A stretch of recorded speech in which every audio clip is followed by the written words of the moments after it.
Hey everybody, welcome back to Nintendo Treehouse Live at E3. I'm Ed. I'm here with fellow Treehouse members Ethan and Rich. We're going to take a little bit of a deep dive into some new stuff. We're looking at Xenoblade Chronicles X right now. So, Rich, you want to just kick us off? Take us in, Rich. Yeah. So, Xenoblade Chronicles X is it's sort of a spiritual sequel to the original Xenoblade Chronicles for the Wii.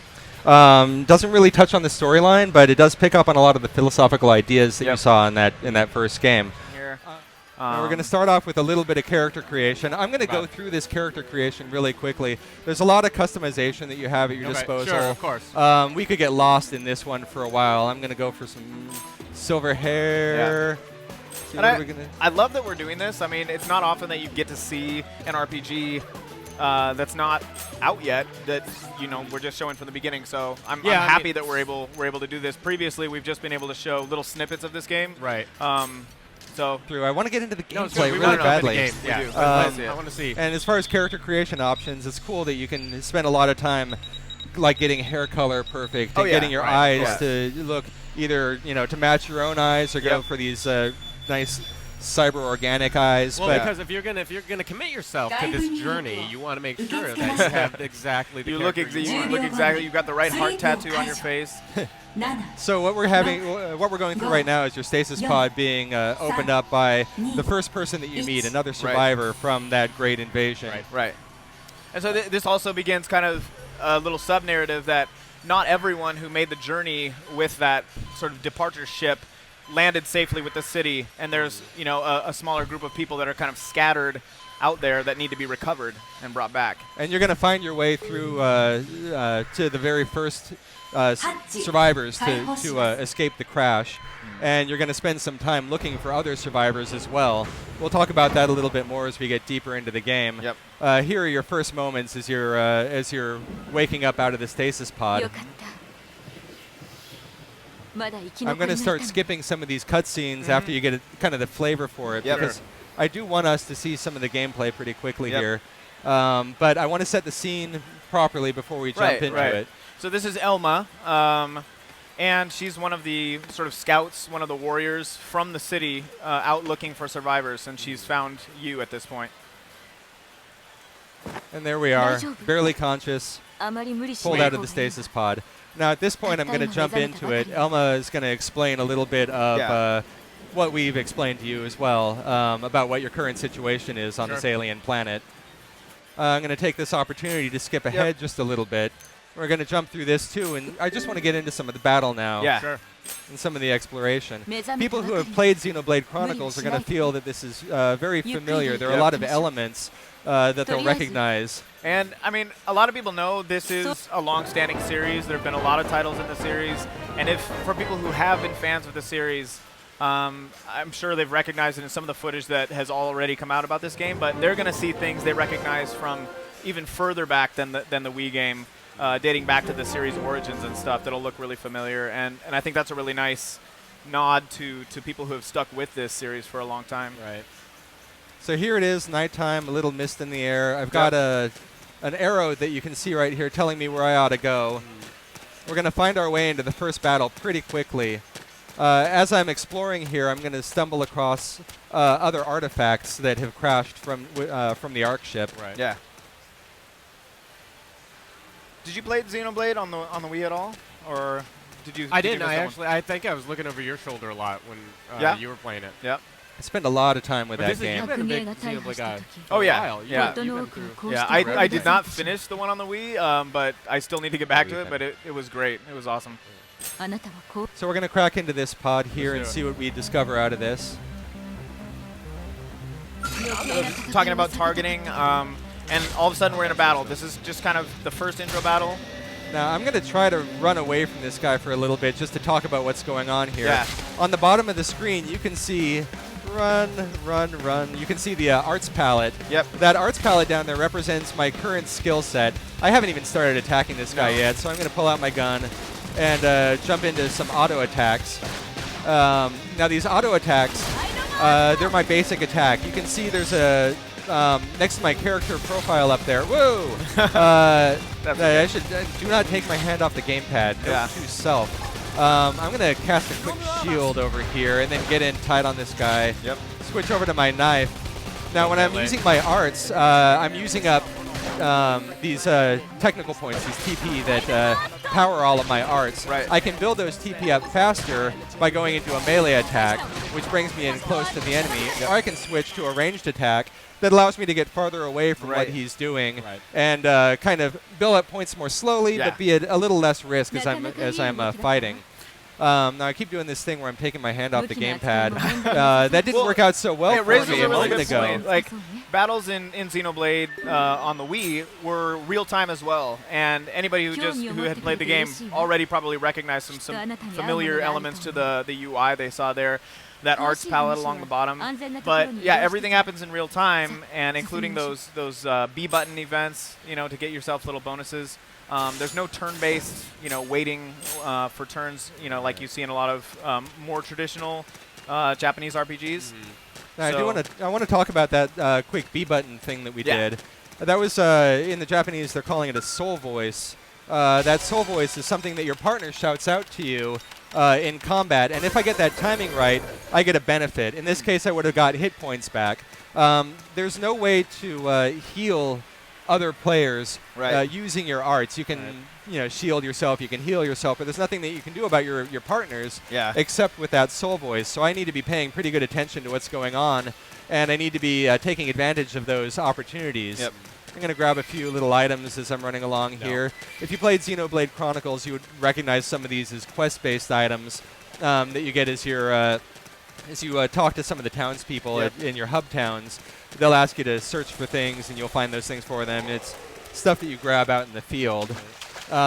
You can also see over the monsters here their level. That's a good indicator of, like, whether you'll be able to take them out at this time. I could probably chase those guys down. They look so harmless, though.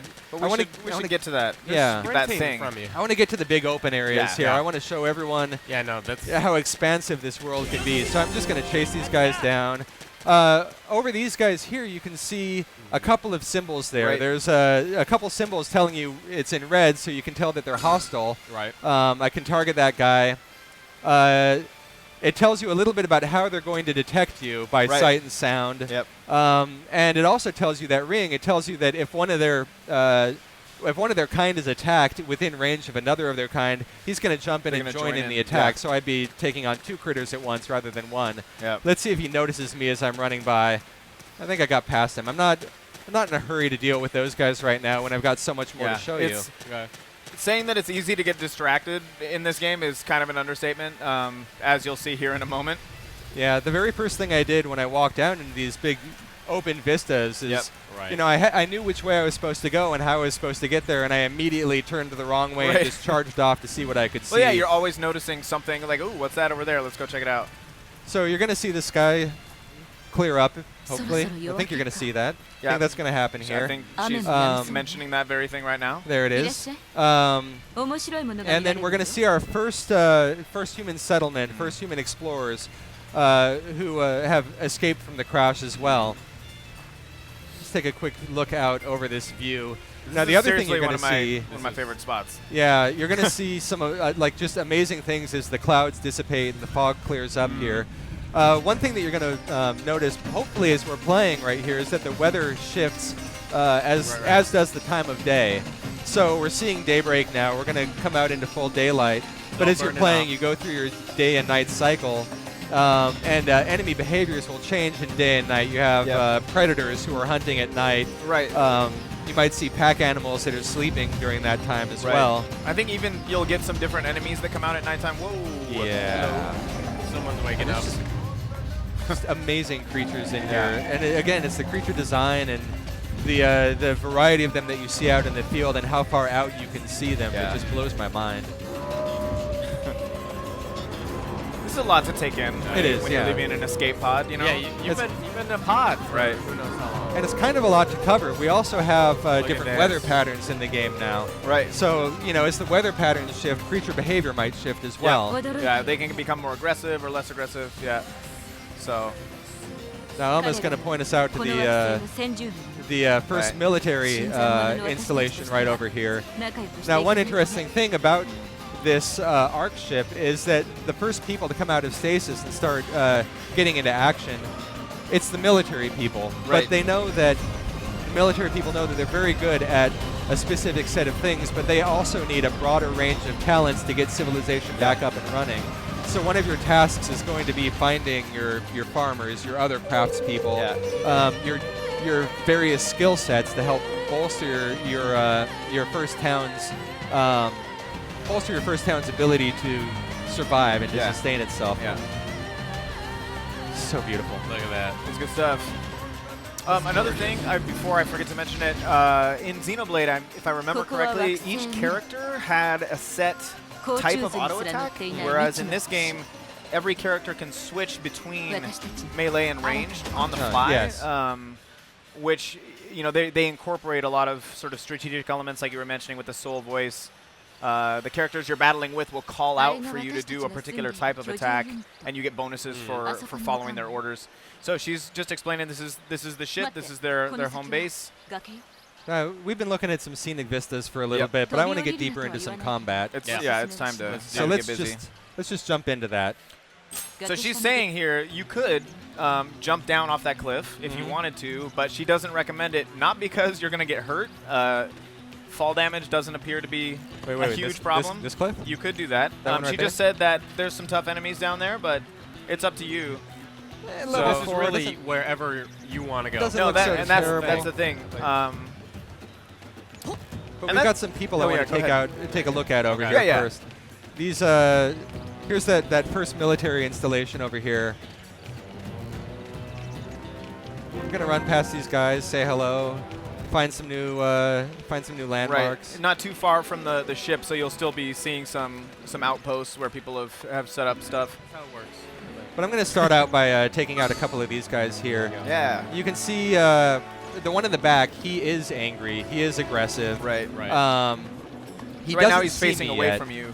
He doesn't see me, and his friend doesn't seem to mind me being here. I'm going to start with his less aggressive friend. Right in the rump shot there. Yeah. Nope. Okay. So much for less aggressive. So you're switching the target around from different parts on the enemy. Yeah. So if I move to the back, you can see over in the bottom right of the screen, you can see that I've got a couple of pieces of information about where I am in relation to the enemy. You can see the first on the side of the slash, I'm in front of, or on the side of, or behind, in back of. The other one, it tells you my ground, middle ground, high ground, low ground. So I can tell when where I am in relation to them and what advantages I might have. I think as you progress on, they go into more depth about how different positioning can be really advantageous depending on the enemy. Now, I just used my assault hammer.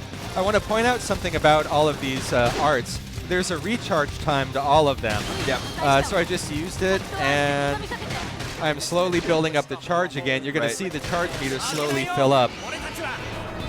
It's not going to be so important for this battle, but I think with this angry guy over here, it's going to be a little bit more. So I'm going to go over here and help my friend. Got the soul voice this time. Yeah, it wasn't a tremendous success. If I got the timing perfect, I'd get a huge boost. Yep. But you can see the assault hammer I've highlighted now. Right, it's almost all the way built up for a second time. That's its second charge. So some of these things have basically a double recharge. Yep.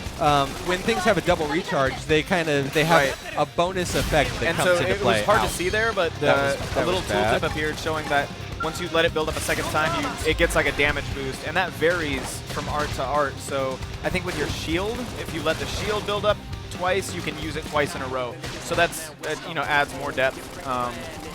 People who love mastering battle systems and customizing things to get their sort of NPC player characters, doing exactly what they want, are gonna love this game. There's a lot of that type of customization.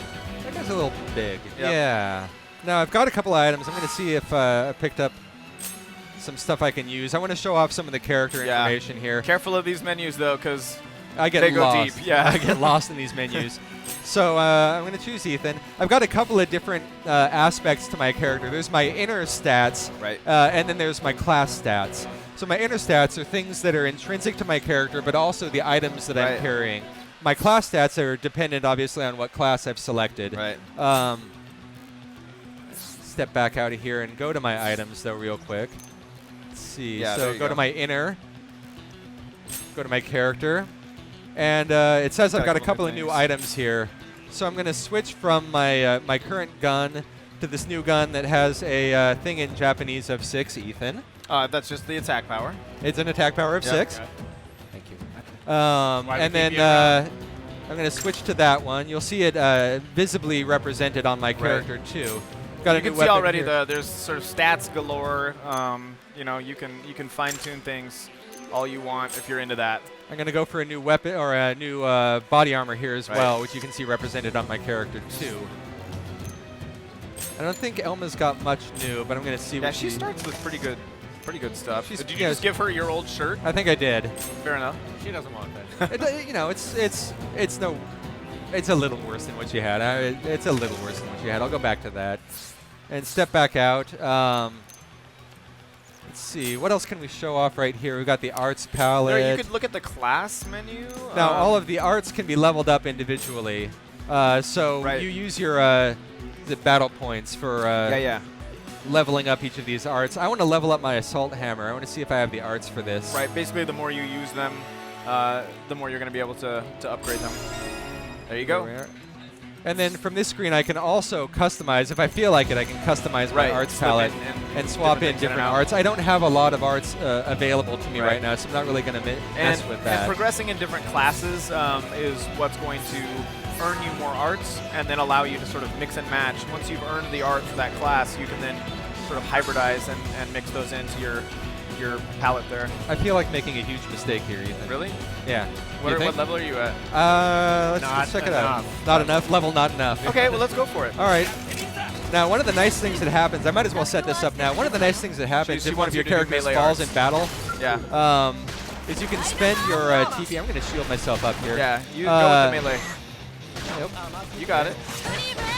There, go back to guns. You're not looking guns great. are better. No, I've felt better.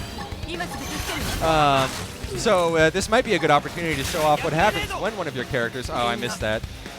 When one of your characters dies, she might have an opportunity to come over and spend TP to resurrect me. Right. If she has enough TP to do this, she'll come over. Right. She's not in a real hurry right now. Yeah. So I do have the opportunity to quick start right back to where I was. I don't see her coming over my way anytime look like it's happening. You said she's in no hurry. I think she is in zero hurry. She's pretty busy over there. So I'm going to take this time to jump back to basically where I was, where I walked back out over the vista.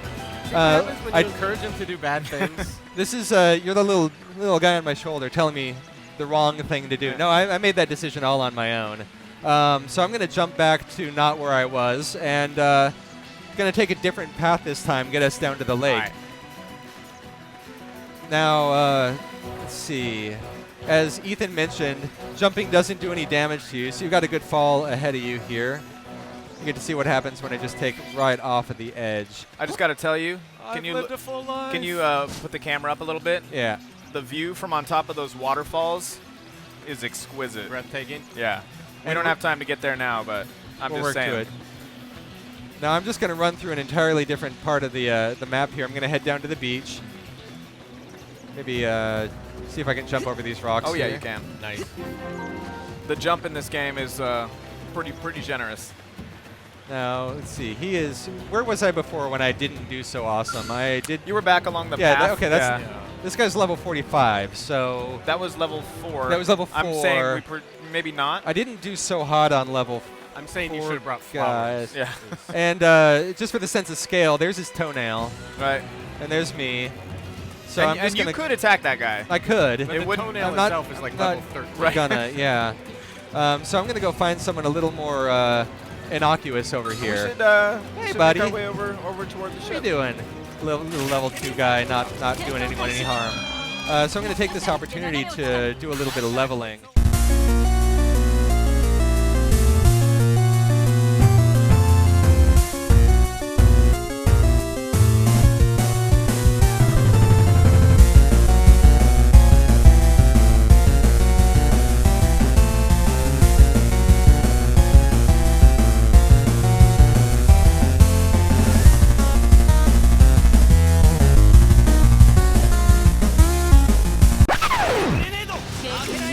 I just got a new art on my palette too. Yeah. I think I just got right, the your battle class cry. level up.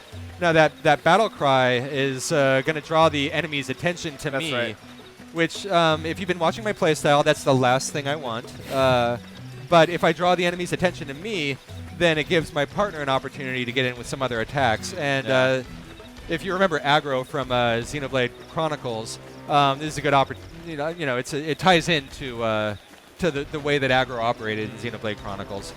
The Don't next forget battle, you can dash with the L stick as well. yeah, if you need to. by clicking down on it.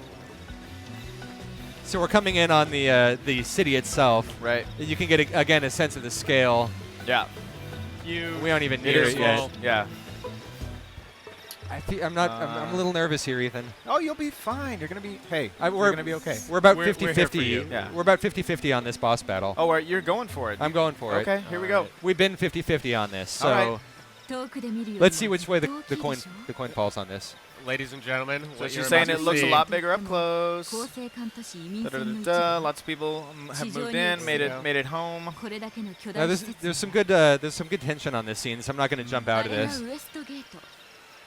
So this is the west gate of the city.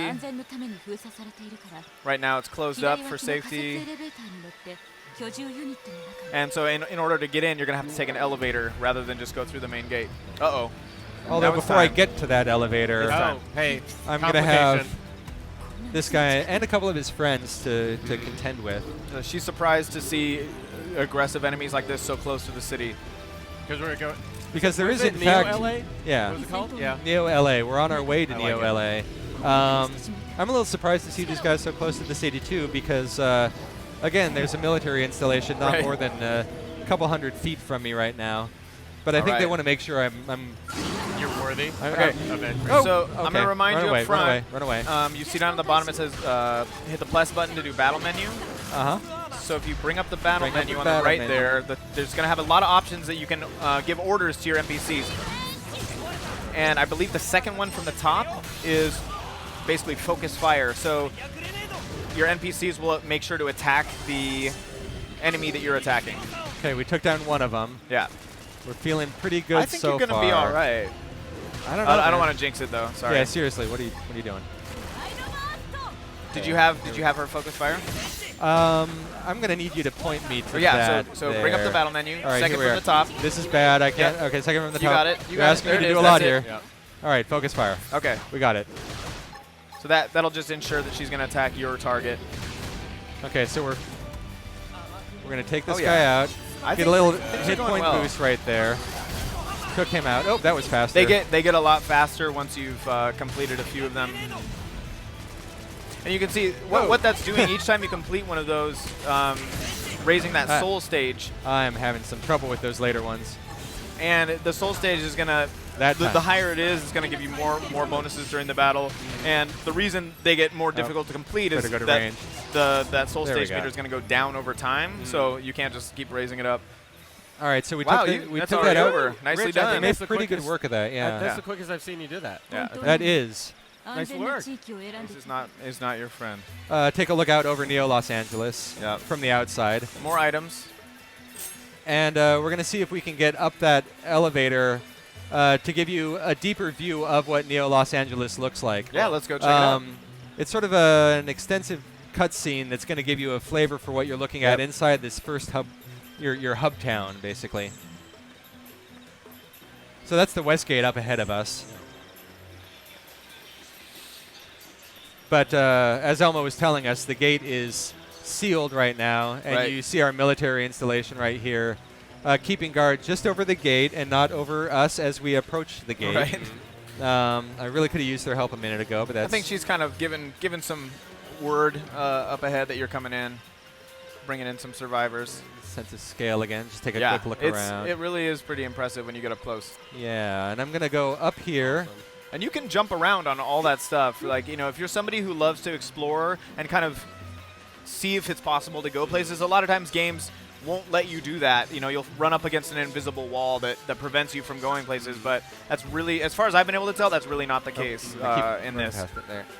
There we go. Yeah, I've spent a lot of time just exploring this opening area. Yeah. Long before I even get to that boss battle. Yeah. One thing I love about this, elevator here is it gives me an opportunity to show you how far off you can see. Right, it's another vantage point. Like, I think we came from way over there. We can't see in the rain now, but yeah, the rain is poorly timed, but the weather pattern, we don't control the weather here. Right. But you do get an opportunity to look out over a bit of the space out there. Yep. There's that guy that we visited earlier. Yeah, the guy who's nice guy. Actually, that's intriguing. Now we did talk a little bit about the class system before I go through that gate and kick into this cutscene. Yes. I do want to show off some of the class system here. Yeah. Let's see, character, class. Yeah, that's it. You'll be able to change through any number of classes. Each character has a class set that they can cycle through. Right. We're right here at the opening class at Drifter, and then I'll be able to specialize into a couple of different classes. Class names aren't final, of course, but it gives you a sense of what their function is going to be within the game. And then that also shows you a little bit of what their arts palette is. Right. And you'll the be type able of to arts you're going to earn. Yeah, right? as you get as you level up, you get more of those arts. Yeah. And then you can specialize even more. Now, one different thing about Xenoblade Chronicles X is that you can change classes on the fly even mid-battle. Yeah. Cool. So if there's an arts palette set that you want to have access to that you don't have access to right now, you can change classes out and jump from a defensive attacker to a heavier attacker. If there's something that you find yourself needing desperately, you'll be able to switch classes on the fly, jump straight out into a different class and use those abilities. Yep. And if I'm understanding everything correctly, and it's a pretty complicated game with all the things you can do. If I'm understanding correctly, though, you can, once you've earned those arts for each class, you can then mix and match, right? And kind of build your own and really class. specialize your character to suit your own gameplay style. My cowardly base attack entirely depended on striking enemies when they're unawares, or perhaps feeding on grains and fauna. You do love to get the enemies that seem to be the most peaceful. Yeah, the flora rather, but yeah. So we're walking out into Neo Los Angeles for the first time. Oddly enough, here we are in real Los Angeles. We are in old Los Angeles, Los Angeles, which just looks so dingy now that we've seen. We got our first glimpse of Neo Los Angeles. Old Los Angeles just doesn't compare. I know, it just doesn't measure up anymore. Yeah. I'm sorry, LA. I'm sorry. I'm going to have to apologize for insulting Los Angeles online, aren't I? It's okay. I love it so much, though. So here we got a view out over Neo Los Angeles. It's going to come up as soon as Elma finishes. Yeah, she's just, kind of explaining about the city. And it was kind of a model city to begin with, but it's become a real living place that they have to use. So welcome to New Los Angeles, Rich. Now we're going to end this demo here on a flyover of Neo Los Angeles, where you get a chance to check out this entire explorable area. It's already vast. Just all on its own, this is a gigantic space that you can wander freely throughout. As we mentioned, it's a hub town. You get quests here. You see your first giant mech here. These are going to become an integral component of gameplay much later on, of course. Your first cat as well. But you also see some really interesting, more mundane things. Just these are the survivors trying to live on this alien world. Yep. So she's talking about the fact that this is really mankind's last hope, and it sounds like they've been here for a couple of months before you have come on the scene. Yeah, before you get thawed. Explaining that while it's still sort of a work in progress, they've really hardened up their desire to make this home for the future. And here we go, one big flyby, and big swoop. There you go. Wow, that's awesome. Neo Los Angeles in all its glory. Well, Rich, Ethan, we're about out of time. Just want to say thanks for stopping by and giving us a deeper look here on Xenoblade Chronicles X. Yep. Yeah, thanks for having us. If you like what you see, I hope people are excited, because there is a lot to this game. Yeah, it looks really good. I'm excited to do a little deeper dive. Yeah. On this. I think it's going to be exciting. It's going to be good. Awesome. I appreciate it. Thank you. Yeah, absolutely.